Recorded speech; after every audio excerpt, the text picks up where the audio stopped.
Hi everyone, I'm Aastha. I am the founder of Connect with Ru and Dhuri, and we are back with our next episode for the podcast. So, I know two very close friends. One of them is very particular about what she eats, very healthy, has a diet, knows what works for her, what doesn't suit her. And yet somehow there is a tendency that she falls sick quite often if she eats a little out of her schedule, or something goes a little haywire, then the body immediately reacts.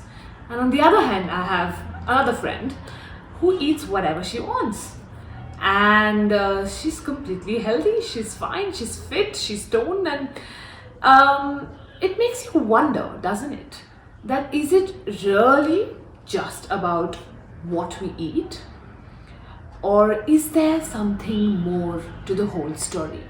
Of course, barring medical reasons, medical diagnosis, is there more to food rather than just the nutrition content?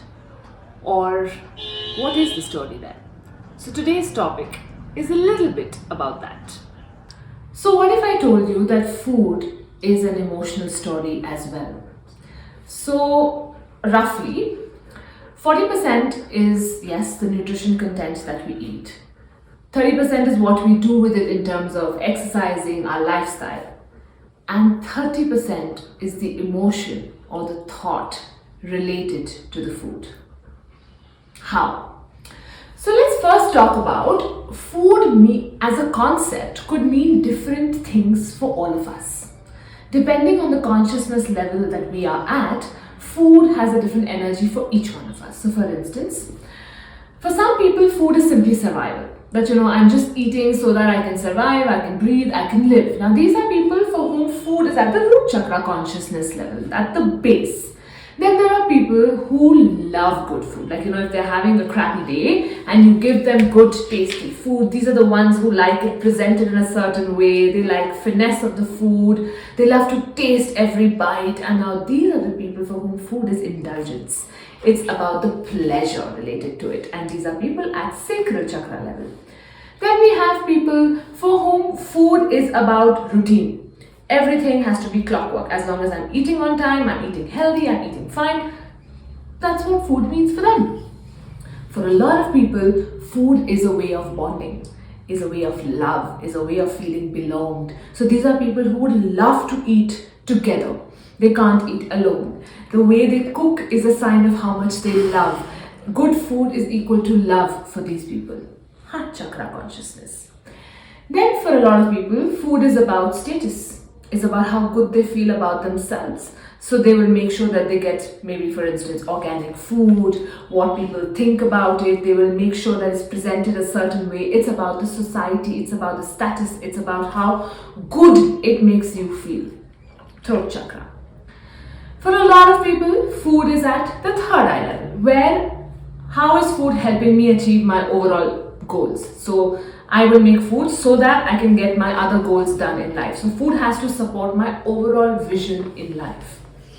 And for a lot of people, food becomes an extension of who they are depending on the phase of life they are in.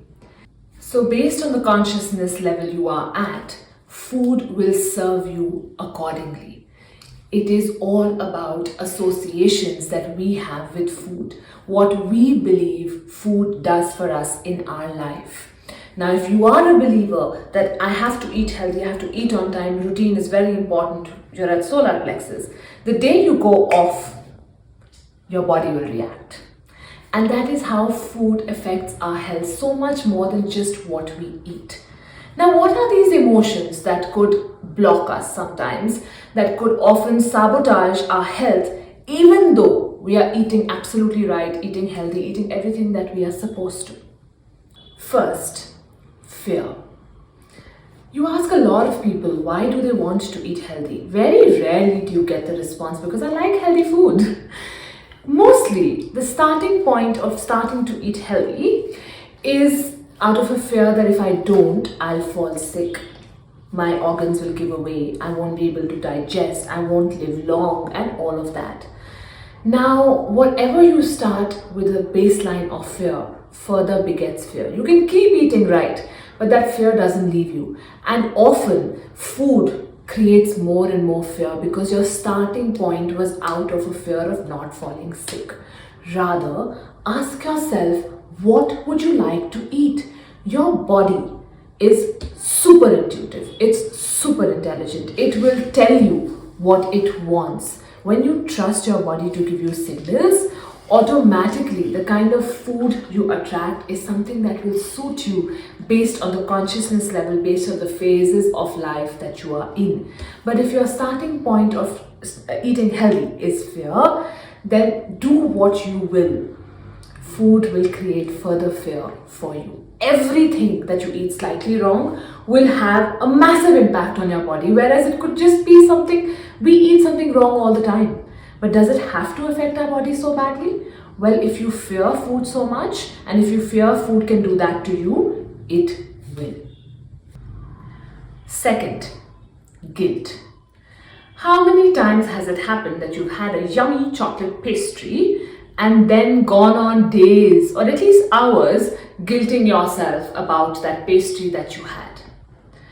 That one chocolate pastry which would have otherwise digested, maybe you would have even burnt it out with a nice short walk, enjoyed your evening, now ensures that you will put on a lot more weight than you would have normally done because of this guilt. And that is what guilt does to us. It keeps us stuck in that experience. We are constantly thinking about that which we did wrong, and what it does is it further magnifies that wrong, and the repercussions it has on the body is many-fold more than it would have been had we just taken that pastry as an experience, had it satiated ourselves, and we would have moved on. I guarantee you, the day you don't have guilt, the satisfaction level that comes with having that pastry will be so much, you will be so fulfilled that the next craving won't even come that often. The frequency reduces because life is a set of experiences. We are meant to fulfill different experiences. When we can fulfill that experience, we move on faster. But when we guilt ourselves, when we have regrets, when we judge ourselves, when we critique ourselves because of that, we stay in that loop longer. And now that chocolate pastry becomes a craving. It starts because somewhere you were guilty the first time you had it, and then that guilt keeps eroding and your thoughts are still on that chocolate pastry. Well, you might as well just have it and get it over with and trust your body to be able to burn it in the correct manner. Third is our need to sabotage ourselves. A lot of times when you are in a negative phase of life or when you have more negative thoughts, you want to sabotage your own health. You want to sabotage your own body. And that often makes you pick up that pack of chips or that chocolate, which is more of a mechanism of overeating, gobbling, because you want to actually punish yourself, you want to hurt yourself because you're already feeling not okay. The feeling of not okay, when you don't address it, as and when it occurs, it accumulates. And no one likes to feel not okay on an ongoing basis. So you develop coping mechanisms. One of the mechanisms is sabotaging food eating habits, destructive food eating habits. When you can disassociate food with your moods, you will invariably see that you can be more neutral. You can then listen to your body about what it really wants and choose your food wisely. We also have a lot of memories associated with food. For a lot of us, food, say supposing when we were young, our mother gave us a chocolate every time we finished our homework. Now, the chocolate has a reward principle or a reward association with it.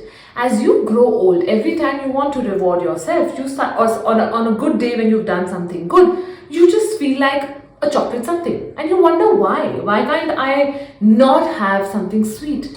Now, this is where food is an emotional story. Because of our childhood memories, because of our associations that we have built, the habit of picking up that particular kind of food when you're going through that particular kind of emotion often lands up with us eating things without any awareness of why we are doing so. Not that there is anything wrong with it, this is just a proposition that this is what happens, which is why food is so much more than just its nutritional content. It is in the emotions, it is in the associations, and it is in the concept of what food means for us in our life. So, of course, there are medical issues which we are not debating. There is, of course, the factor of metabolism. There is, of course, the body aging, and all of that we say yes to. But what I am proposing is that there is something a little more as well when it comes to your relationship with food. So what do you think one can do? So firstly, understand what is your association with food. What does food mean for you in your life? Is it just a survival mechanism? Does it give you joy? Does it make you feel loved? Do you eat some kind of food only because it reminds you of something in your childhood? Not everything needs to be fixed, but it is important that you are aware, because when you are aware, you are also eating with awareness. The body assimilates that very, very differently. 2. If there is any fear or guilt related to food, get neutral to that. It is very important that you look at eating something, anything for that matter, as simply an experience, and don't get too attached to it. Don't have too much fear related to it, guilt, judgment, or regrets. That's the second most important thing that you need to do. 3rd, trust your body. Your body is extremely intuitive and intelligent. It will tell you what is suiting it, what is not. Don't talk to your body, don't feed it rules. Let it talk to you instead. And you will realize that sometimes, even though you can eat anything and everything, your body is capable of handling it. And sometimes when you're eating something very healthy as well, your body could revolt. That is your body telling you what is right for you and what is not okay for you at the current consciousness level that you are at. And 4th, allow yourself to change. We cannot possibly have the same rules for food across our life.